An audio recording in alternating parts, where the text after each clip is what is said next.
जी शुक्रिया स्पीकर साहब। मैं एक बहुत अहम मसले की तरफ इस ऐवान की तवज्जो दिलाना चाहती हूँ, जो कि एक यतीम खाने के बारे में है।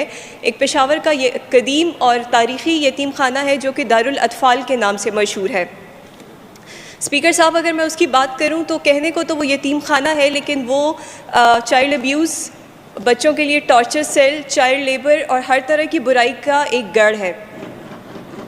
स्पीकर साहब, यहाँ पे इसको चलाने वाली एक औरत, यास्मीन नामी औरत, इसको 13 साल से चला रही है और उसके ख़ानदान के सारे बंदे तक, उसकी लेपालक बेटी, उसकी बहन, उसके भाई, उसके मामूज़ाद, उसकी भतीजियाँ, वो सारे इस यतीम खाने के बेनिफिशरीज़ हैं।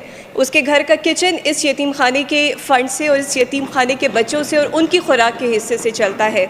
स्पीकर साहब, इसके अलावा उसके घर की लॉन्ड्री, उसके बल्कि घर की मैं नहीं कहूँगी, उसके ख़ानदान की लॉन्ड्री जो है वो भी इस यतीम खाने की लॉन्ड्री से, और यहाँ के बच्चे जो हैं उसके घर जाके उसका वॉशरूम साफ़ करते हैं, उसके कपड़े धोते हैं और बाकी उसके घर के काम करते हैं।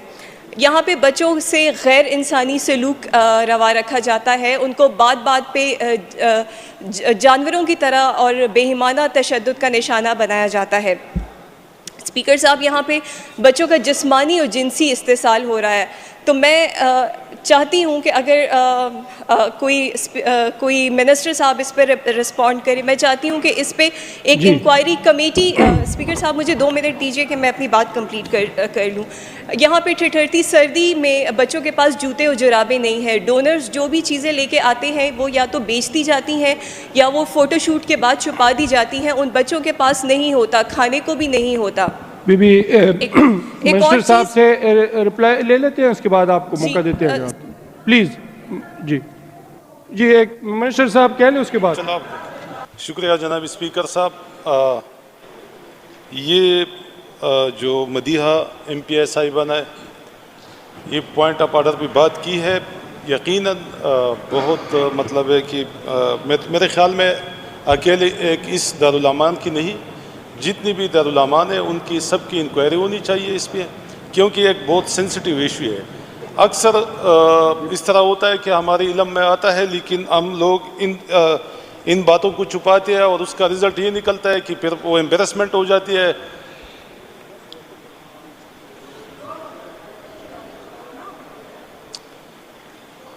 जी स्पीकर साहब, तो मेरे ख्याल में अगर इस पे एक इंक्वायरी कमेटी बन जाती है जिसमें अपोजिशन की भी कुछ लोग हो और इसमें गवर्नमेंट की भी हो और इसमें मिनिस्टर साहब जो सोशल वेलफेयर का है उसकी सरबराही में बन जाए, तो ये बस ठीक है, बन जाए और इसकी इंक्वायरी करे, इसकी भी करे और बाकी जितनी भी दारुल अमान है उसकी भी करे। तो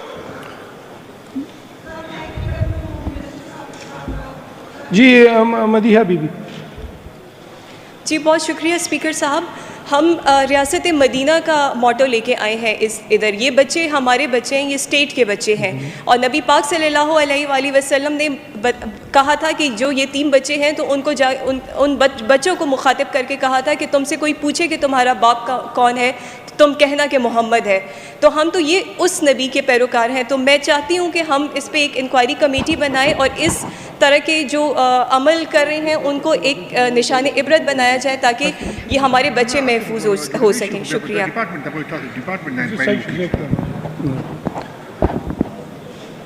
एक तो मैडम इसमें आप प्रॉपर एक कॉल अटेंशन ले आए। दूसरी बात ये है कि गवर्नमेंट की तरफ से ये मिनिस्ट्री कौन डील करता है, ये जो है किस सोशल वेलफेयर।